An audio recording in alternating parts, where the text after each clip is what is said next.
You're listening to Flaunt. Find your sparkle and create a life you love after infidelity or betrayal. A podcast for women who've been betrayed by their intimate partner and want to turn their devastation into an invitation to reclaim themselves and their worth.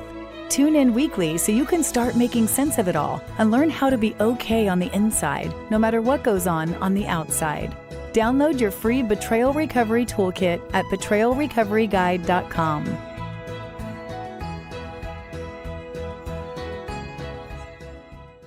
How have you been injured by betrayal? What was the injury? What was the wound? How have you been harmed by your partner's infidelity, by the lies, by the stories, by their actions? We're going to take a deep dive into unpacking what it really means to be wounded, to be injured, how you were injured, what to do about it so you can reclaim justice. And this show is going to go pretty darn deep. This is one of those shows you might want to listen to a couple of times so you can fully let it land and process. And if you're anything like me, it's also one of those shows that you're really going to want to pull out some pen and paper or open up a note app on your phone and take some notes, because the content here is going to shift you forward.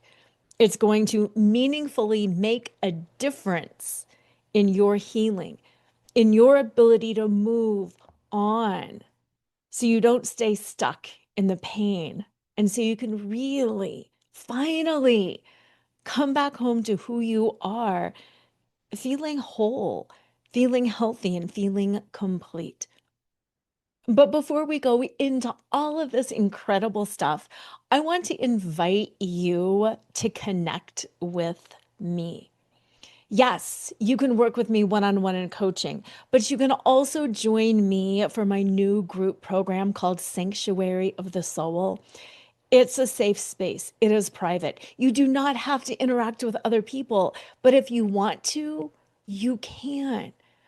But what's so magical about this program is you have access to me through the group.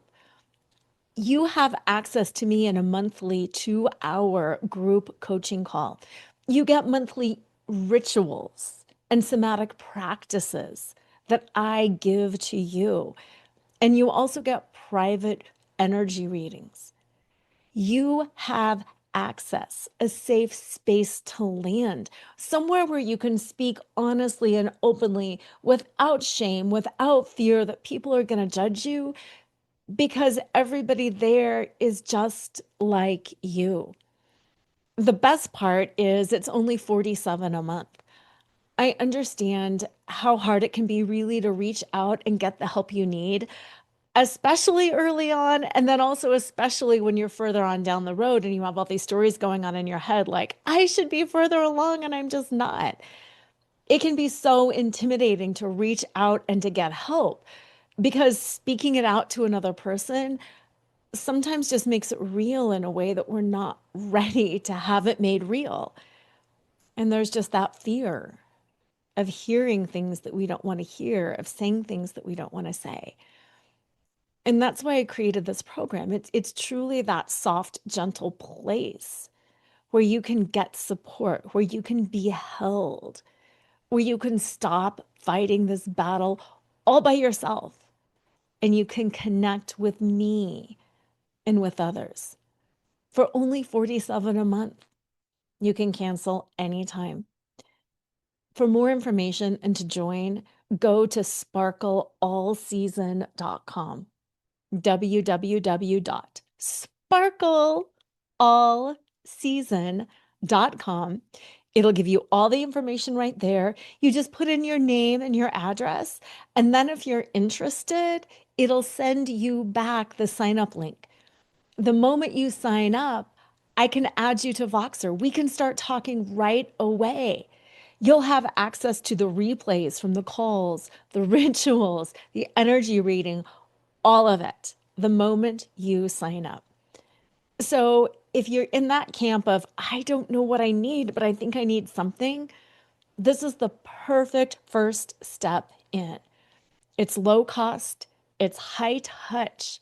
And I think most importantly, you can start feeling the shift immediately. Speaking of the shift, let's talk about that. Let's talk about the whole concept of injury. As you might know, I am an attorney. I'm a former corporate attorney.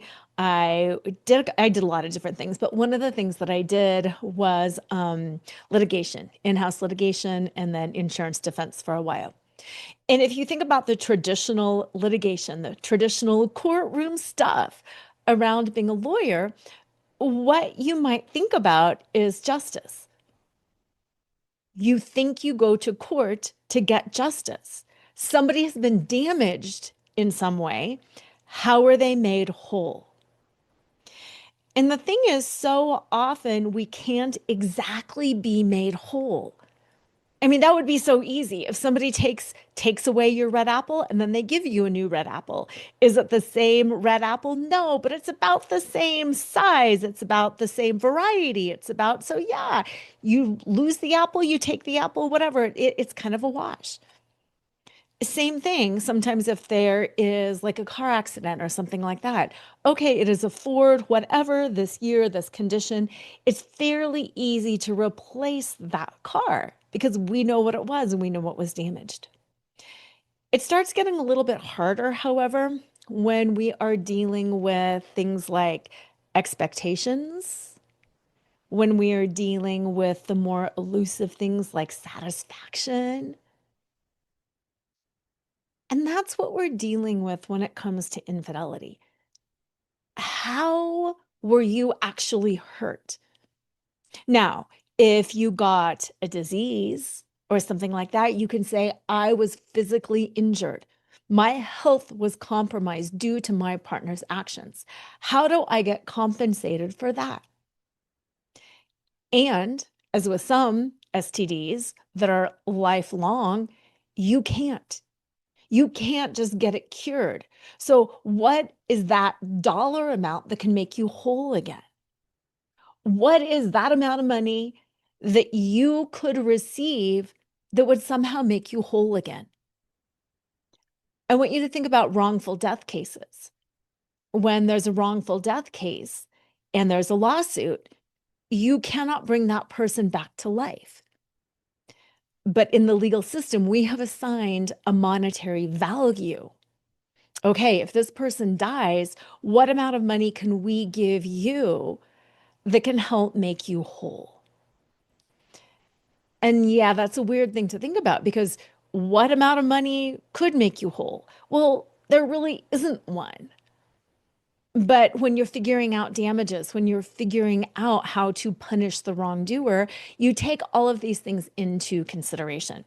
Like, was somebody the primary breadwinner? Um, how do you have young kids at home? Were they the stay-at-home parent? Now you need to be compensated for either income or childcare or all of those different things. And then what is that dollar amount? And oftentimes that's what juries decide is what is that dollar amount that will make you whole, that will compensate you for the wrongful death of whoever it was. So that's kind of what I want you to think about here with infidelity. Okay, what was the injury? Well, like I said, if it's a physical injury, you got an STD, what amount of money can compensate you for that, for the pain, for the suffering, for the embarrassment, for the medical care? What is that amount? If your partner spent a ton of money on their affair partner, what did you lose? What do you have less of now because of their behavior? Is it hundreds of thousands of dollars in gifts and flights and hotel rooms? Is it just a few $100s on meals? What is the dollar amount that you have been damaged financially? If this was long term, what were you doing with that money? Was it money that would have, could have, should have been invested? Was it money that you just would have spent? Did it impact a decision for you, like to go back to work? Think about all of those different things. How were you damaged financially? How were you damaged physically? Those are kind of the easier pieces to think about because there is a physical injury. There is an actual injury, a loss of money, and an impact to your physical body.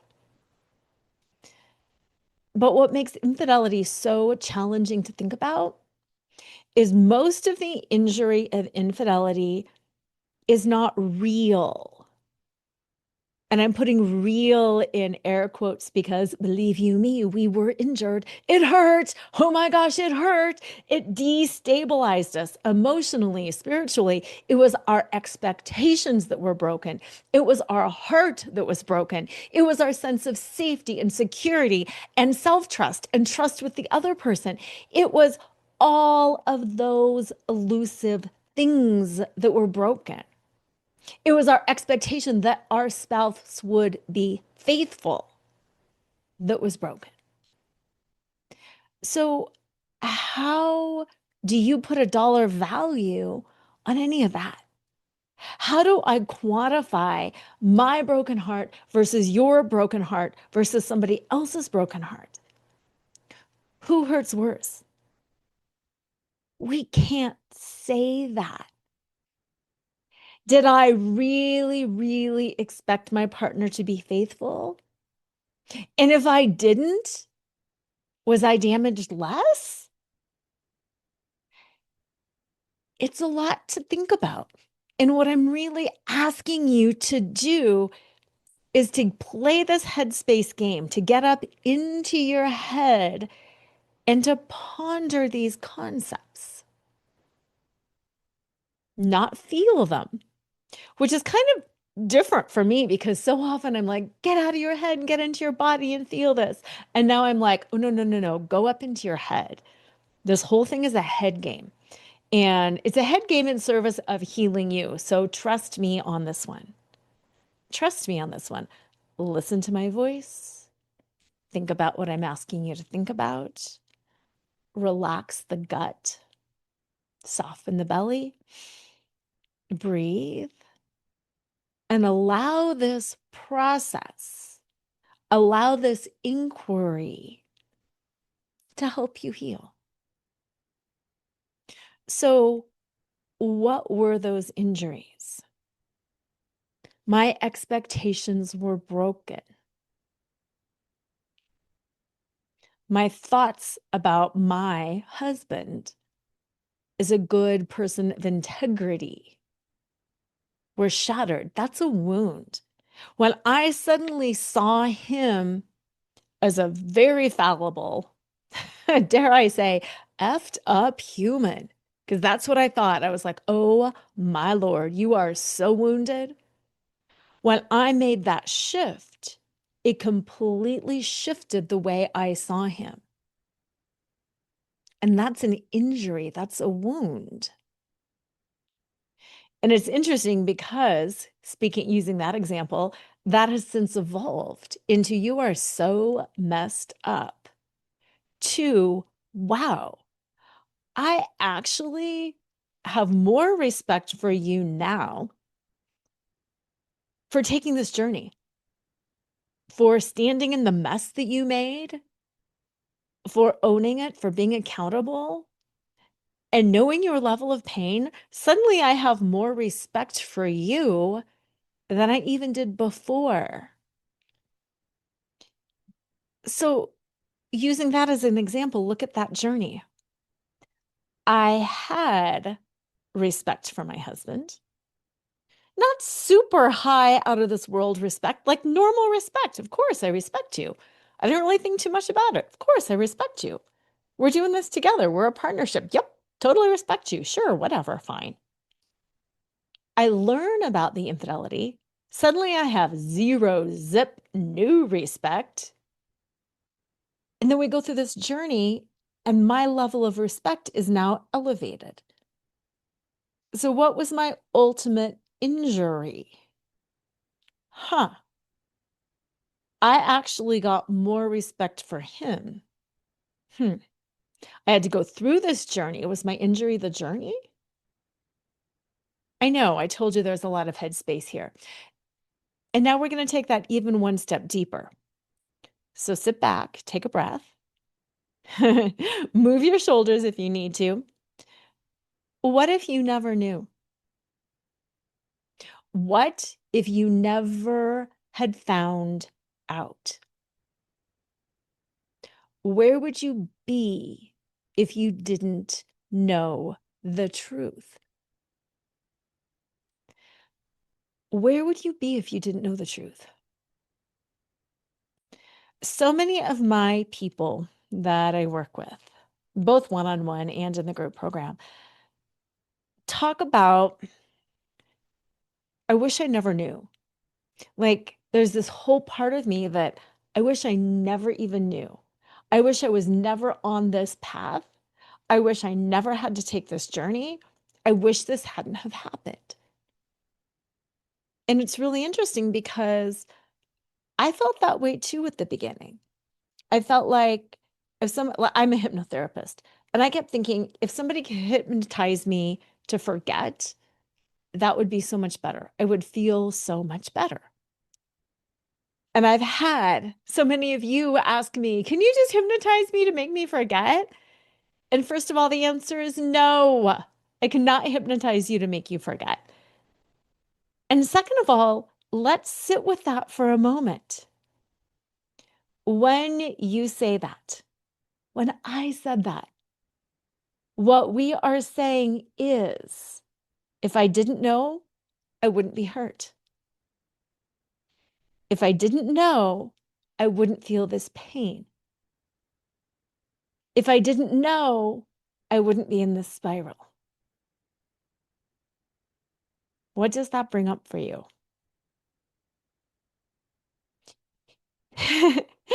It probably brings up a lot, doesn't it? Like, whoa. I mean, that right there is the mind trip. If I didn't know, I wouldn't be hurt. If I didn't know, I wouldn't feel broken. If I didn't know, I wouldn't even be here. Now unpack that. If you didn't know, think about all of the things in your life you would be misperceiving. When I found out that my husband had cheated for 15 years, it was obviously devastating. And what made that journey so painful and so difficult was I had to unpack then 15 years of our marital history with this new lens of what was really going on. And it was painful, but it also helped so many pieces fall back into place. It was one of those things that, oh, when he was picking a fight with me, it had nothing to do with me. He was picking a fight with me because he needed an excuse, because he was going to this conference and he was going to see the other woman. And he at least had that level of integrity somewhere inside that said, I can't just go cheat when everything is going like normal. I have to pick a fight so I can have an excuse for myself to make it feel better inside of me that, yeah, my wife, she's such a witch. I need this validation from other women. And having that understanding and having that knowledge helped. We didn't have a contentious marriage that every time he traveled, I was losing it because that's how he gaslighted me. He's like, you were so out of control. You can't handle me traveling. You just pick a fight every single time I have a trip. You don't respect me. You don't respect my career. You blah, blah, blah, blah, blah. You can't handle the kids. You can't handle being alone. It was this whole snowball of gaslighting about who I was and what I believed about his traveling. And over the years, I kind of believed that. I'd be like, dang, I am really struggling with this. I am having issues with this. I don't like him traveling.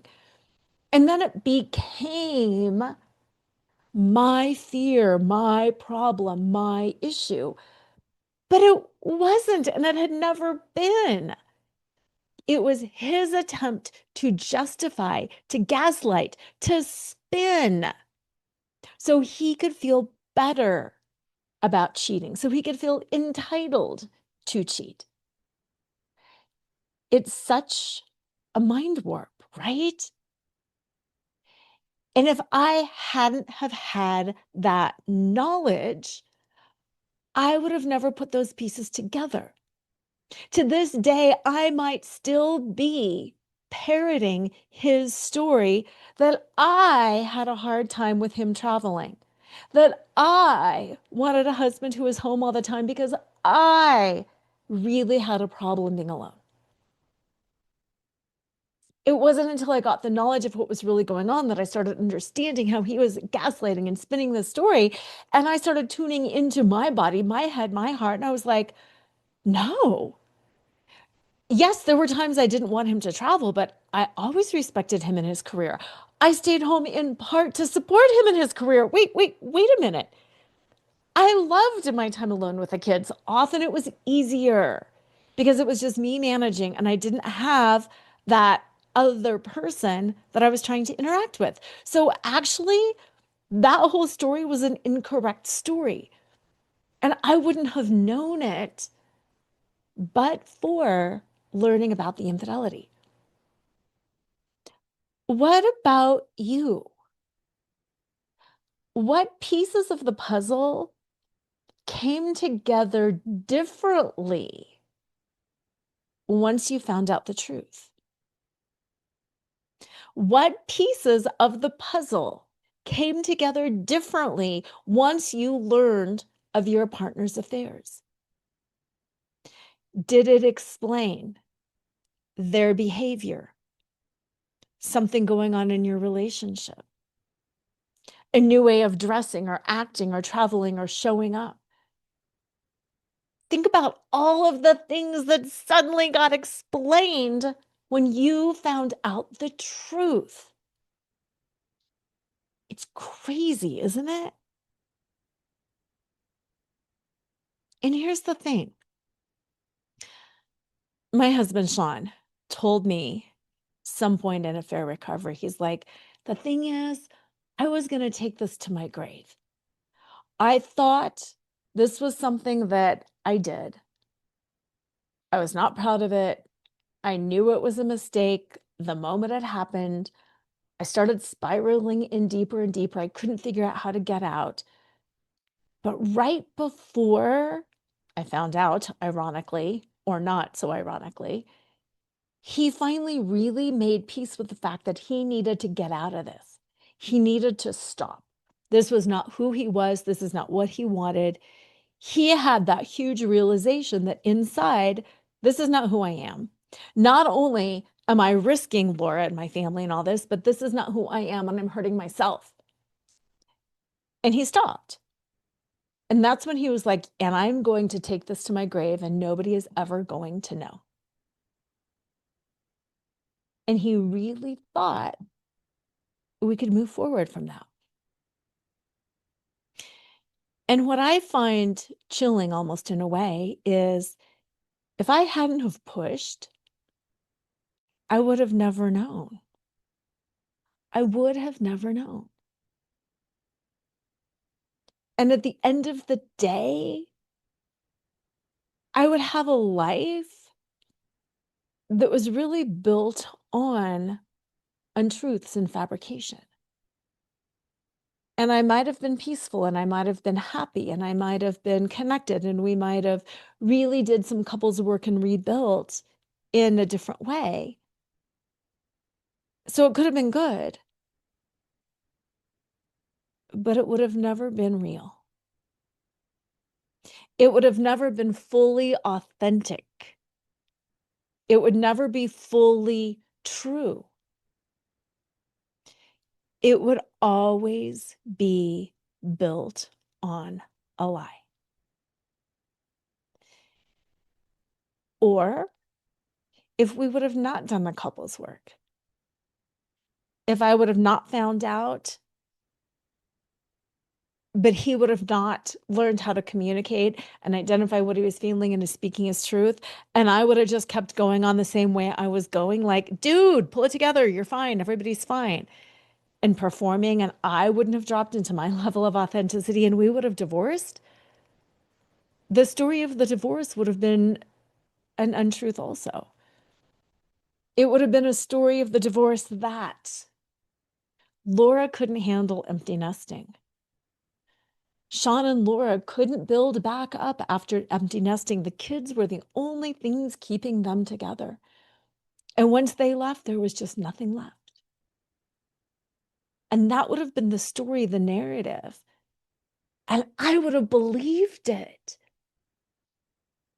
He might have believed it too, but even inside, he would have known there was something else that I never would have known. And that I would go forward with this belief about marriages, families, divorces, me, my kids, my family. That wouldn't have been true.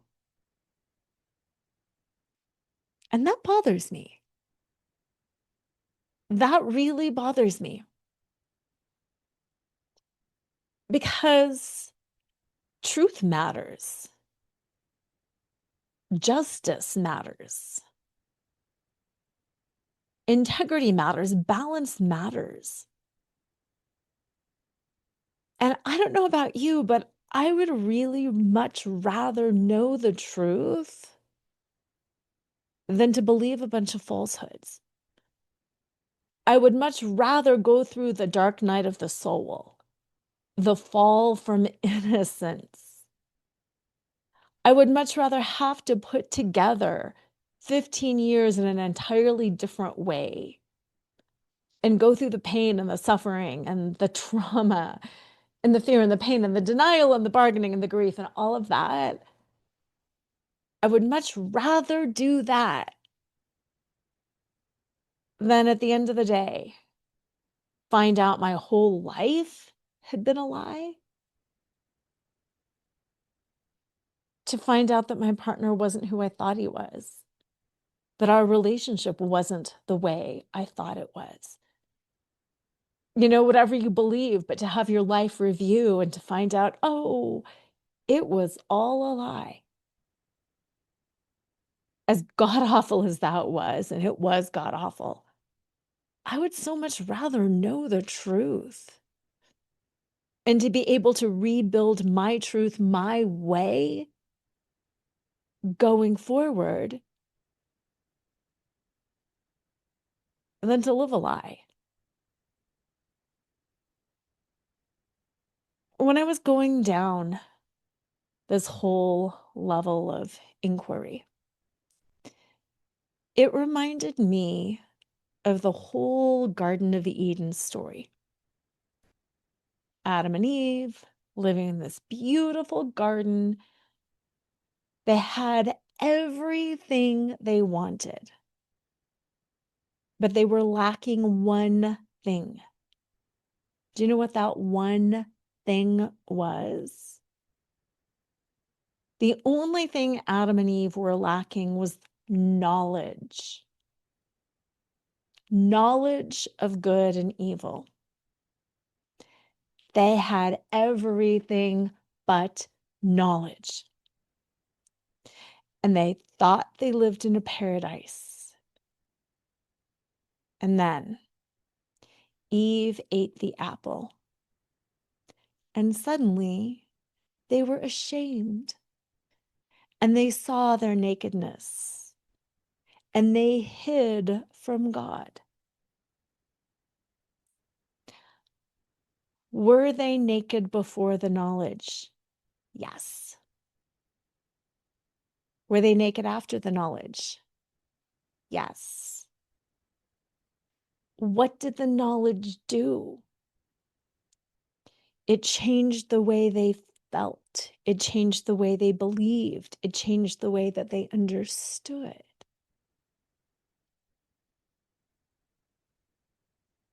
And that's my question for you. You're listening to this show because you have knowledge now. You have knowledge that maybe you wish you never knew.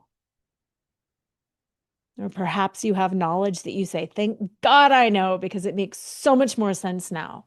And now I can be empowered to make choices based on reality. But at the same time, at some level, don't we all just be like, I really wish wasn't here and I really wish I didn't know any of this. Yes, I'm glad I get reality and sovereignty and choice and agency and all of that. But yeah, there's also that base level where it's just like, oh no, wish I hadn't have done that. So with that, it's the knowledge that makes you feel differently. Maybe if you got a disease, maybe if you had a financial impact, you have a different kind of a wound. But if you don't have one of those, the wounding is the knowledge. You have been harmed by the knowledge of your partner's affair. And that knowledge makes you feel ashamed. That knowledge makes you want to run and hide. That knowledge makes you feel horrible. But it had still happened even before you knew. The injury happened way back when your partner cheated.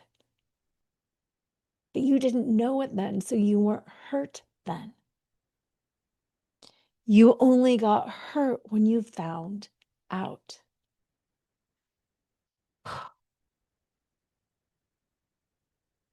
Sit with that for a little bit. My husband started cheating in what, 2002-ish? I didn't learn about it until 2018. The injury happened in 2002-ish, but I didn't learn about it or feel the pain until 2018. That's a big gap, right? Yes, it can be said that injuries happened along the way too. Every time he fought, every time he wasn't emotionally connected to me, every time he blah, blah, blah, blah, blah, blah, blah, blah, blah. And yes, I agree with all that. I'm not saying that there isn't little hurts along the way. I was disappointed. I felt so lonely sometimes. But what I'm saying, and I warned you all, I warned you, this is a lot of headspace, theoretical, deep philosophical, spiritual stuff. The injury from the betrayal didn't happen until I found out. Many, many, many, many, many years later. The knowledge is what hurt me. But the knowledge is also what saved me. It's what empowered me to come back home to myself. And what I mean by that is to learn the truth. I always say betrayal uncovers the truth, and it uncovers the truth. It uncovers the truth about everything, about your partner, about the other people, about what was really going on in your life, about what was really going on in your thoughts, your headspace, your heart. It uncovered for me how I had betrayed myself, how I had abandoned myself, how I had gone so far into service for others and taking care of things and being responsible and reliable that I had ceased to meet my own needs. I ceased to acknowledge that I had needs. How could I have needs? I have to take care of the house and the kids and my traveling husband and plan things and go to doctors and take care of the animals. How can I have needs? I'm barely holding it together for everybody else. I do not have room to have needs. I abandoned myself. So that's what I mean when I say coming back home to yourself. I came back home to realizing I'm a human too. I have desires, I have wants, I have needs, I have feelings, I have opinions, I have thoughts. Like I'm an equal participant in this life, in this family, but I had kind of stepped back from that. And that's weird to say because I'm a strong, powerful woman. It's not like I'm sitting around, saying, "Oh, sweetie pie, I can't do anything without you." I'm a lawyer. I'm educated. I've got friends. I've got family. I've got support. We were comfortable financially. Like there, I was not this measly little blah, blah, blah, blah, blah, blah, blah. But yet I had become more passive. I had become a role instead of stayed Laura. I became the ever-giving wife and the ever-giving mother. I became the self-sacrificial one in the family.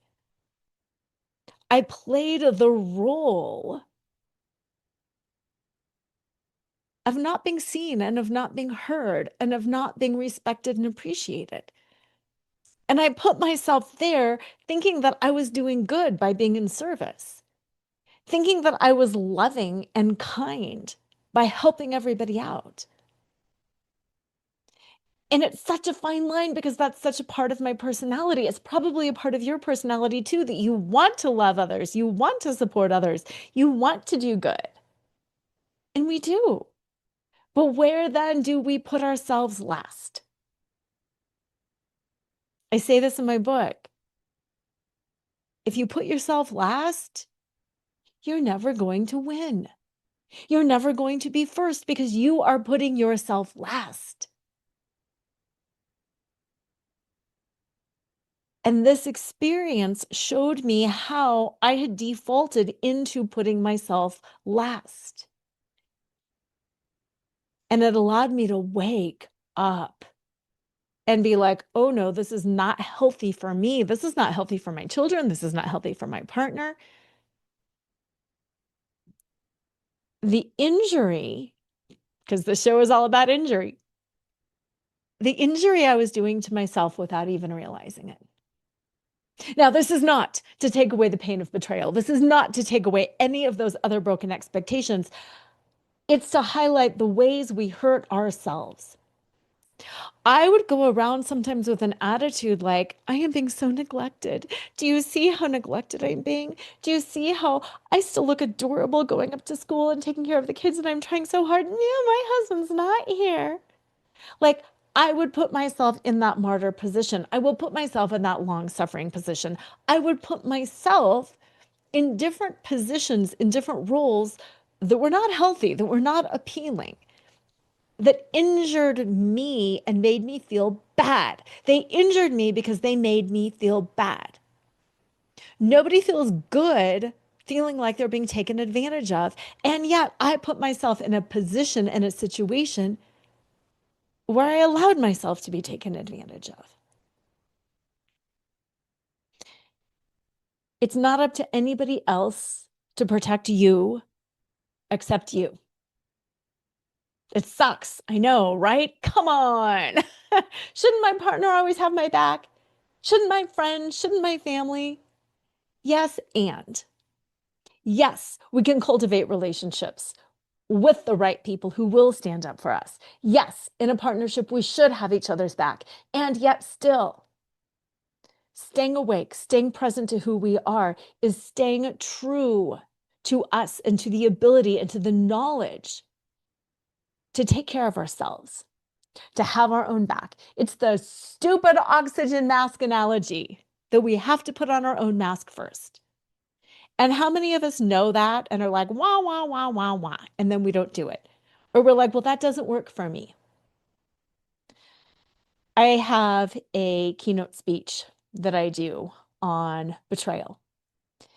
And I ended up, the end of the speech talks about the unbroken promises that we need to start making to ourselves. And the question that I always ask my audience when we start talking about what are those unbroken promises to yourself is, does it even seem realistic to make and then keep promises to yourself? Raise your hand if that doesn't even seem realistic. And people are like, no, you don't know what I'm responsible for. You don't know what I've got going on. I can't make and keep promises to myself. That's not realistic. And I always push back on that. I've got this whole little thing that I do. But my point around that is it feels hard, doesn't it? Like if I promise myself 8 hours of sleep at night, 8 glasses of water a day, a 30-minute walk, reading for 15 minutes, whatever it is. What are your things? What are those things that make you feel good? What are those things that make you feel grounded and centered and whole and happy? Working out, eating right, sleeping. How good are you at doing those things for yourself? How good are you at structuring your time and putting up boundaries and being like, no, I can't do that. I will not do that. I'm taking this time for my walk. No, I'm going to bed right now. It's time for me to sleep. How good are you at standing up for yourself, at having your own back, at keeping those promises that you make to yourself that I will start eating better. I will start working out. I will see more friends.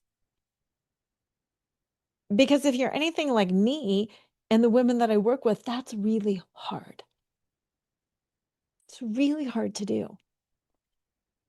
And it wasn't until this betrayal recovery journey that I started honoring myself, seeing myself as sacred, seeing my desire as sacred desire. I desire good sleep.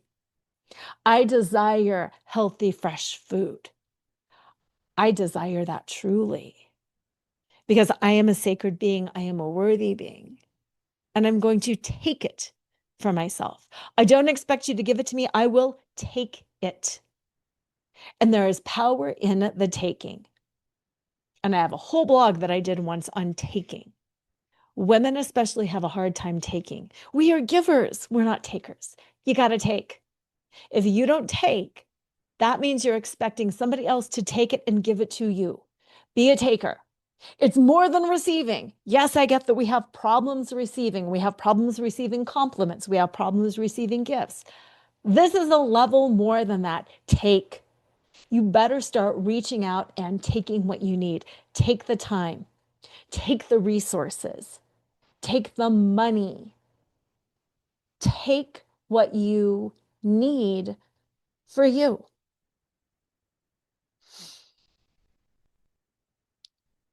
And that's what learning about betrayal and waking up to this wisdom can do for you. This is why it's the knowledge that creates the wound, but it's also the knowledge that creates the healing. Once you know, it's up to you. It's up to you to choose differently. It's up to you to be different.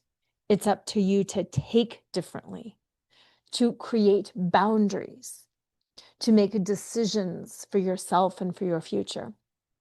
It's up to you to take healing, to take the time and the resources, and to marinate and to process and to flow and to do all of those things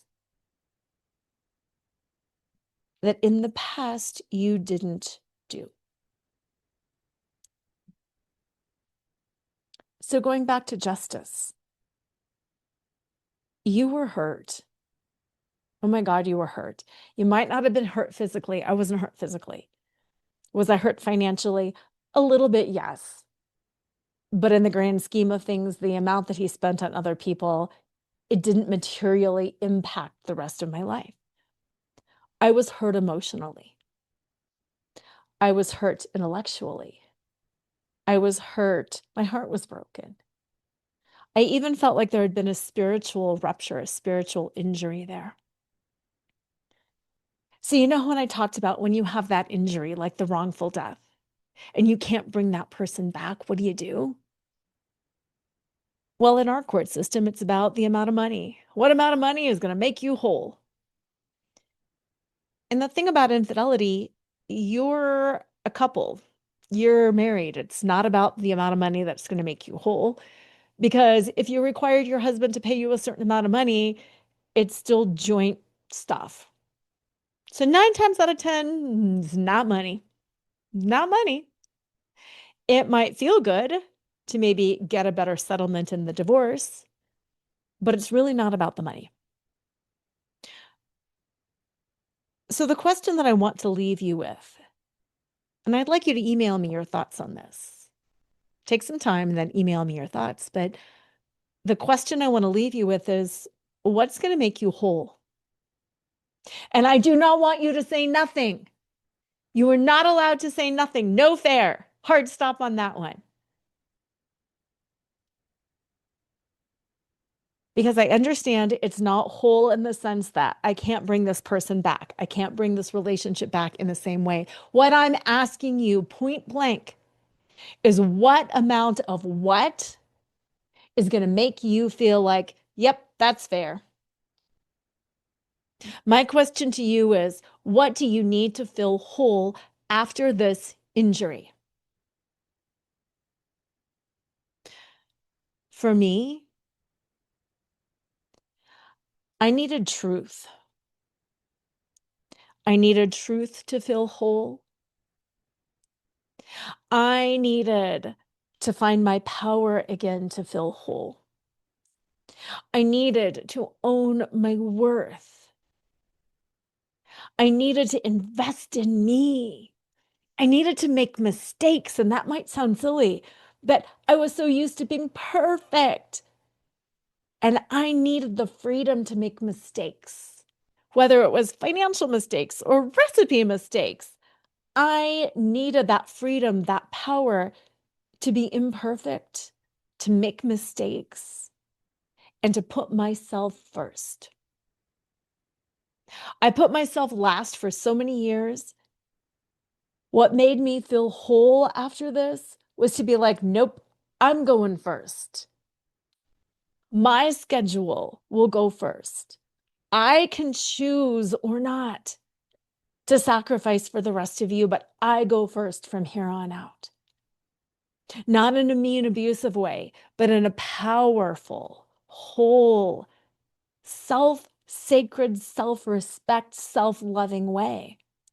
My workout is going to take precedence. My desire for different meals and different foods. You can do what you want, but I'm going to do this. I am no longer sacrificing for you unless I choose to for me. And it's interesting because a lot of it isn't even necessarily a shift in how we do things. It's a shift in perception. I see things differently.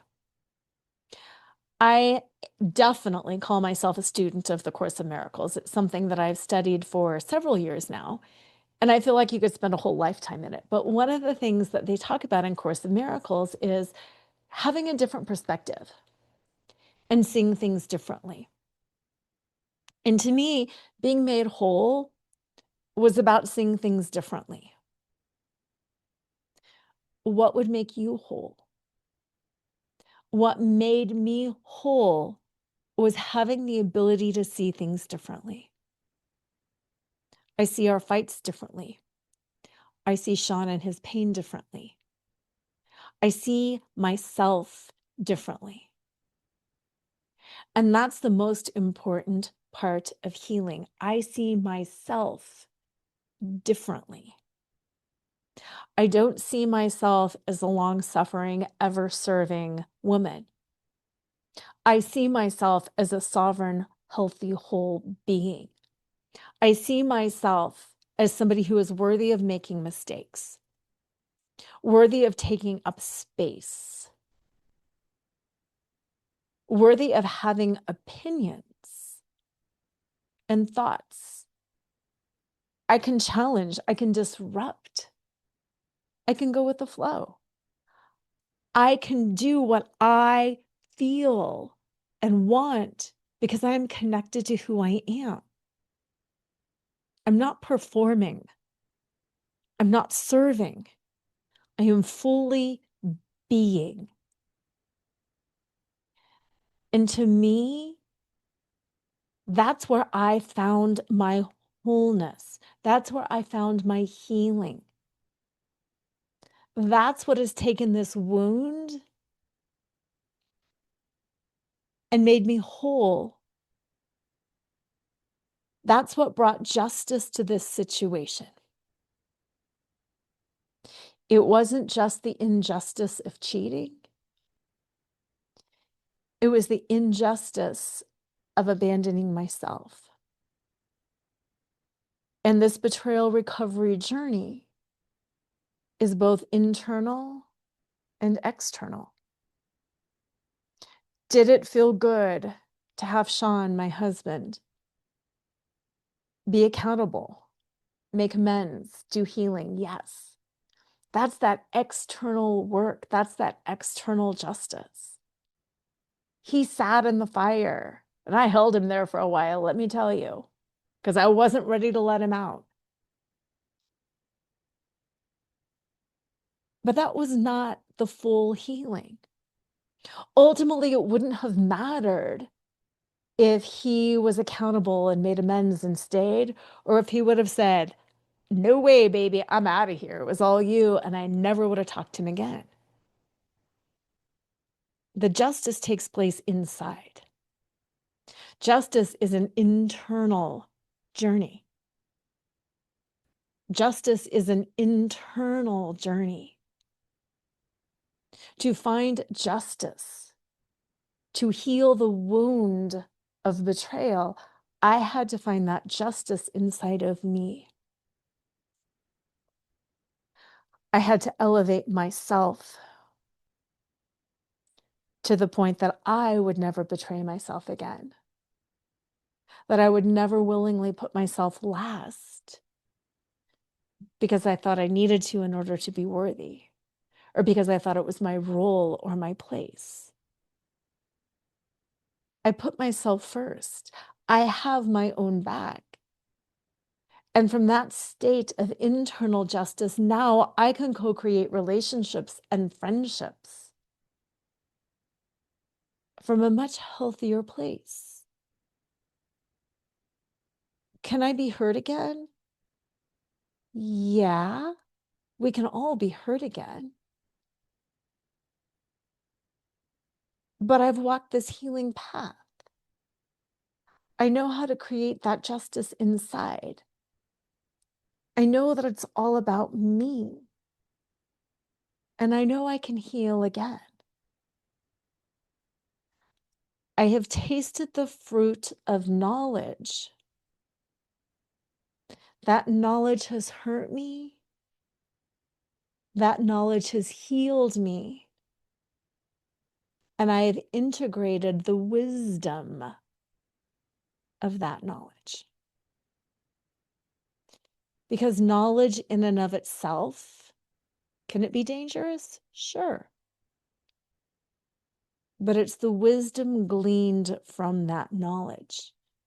It's the understanding of what that knowledge can do to serve and to elevate, or to destroy and devaluate.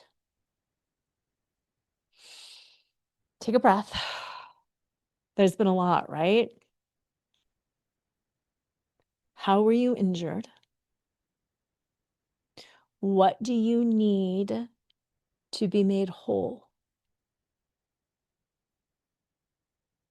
If we were in a court of law, right here, if we were in a court of equity, right here, and I asked you, what do you need to be made whole inside? What would you say? What do you need to do inside of yourself to make yourself whole? What are the unbroken promises you need to make and keep to yourself in service of this healing? Listen to this show again. Fall asleep listening and pondering. Pull out your journal. Pose a few questions. How was I injured? What did this knowledge do to me? What am I going to do with this knowledge? What do I need in order to be made whole? What is this balance of justice, both internal and external? Spend some time journaling and share your thoughts with me. I truly, truly would love to hear them. Remember, I'd love to see you inside the sanctuary of the soul. We go deep doing things like this. We have all sorts of great conversations and discussions and support, because that's a big part of keeping promises to yourself too, is that support. You can join right now today, www.sparkleallseason.com. We'll start having conversations on Voxer, and I can't wait to see you on the inside. I can't wait to find out how you are going to create the justice that you so richly want, need, and deserve. Have an amazing week. And as usual, always remember to flaunt exactly who you are, because who you are is always more than enough. Tune in next time to Flaunt, find your sparkle, and create a life you love after infidelity or betrayal with Lora Cheadle every Wednesday at 7 a.m. and 7 p.m. Eastern Standard Time on syndicated Dream Vision 7 Radio Network. Uncover the truth of what's possible for you on the other side of betrayal and develop the skills and strategies necessary to embrace the future and flourish today. Download your free Betrayal Recovery Toolkit at betrayalrecoveryguide.com.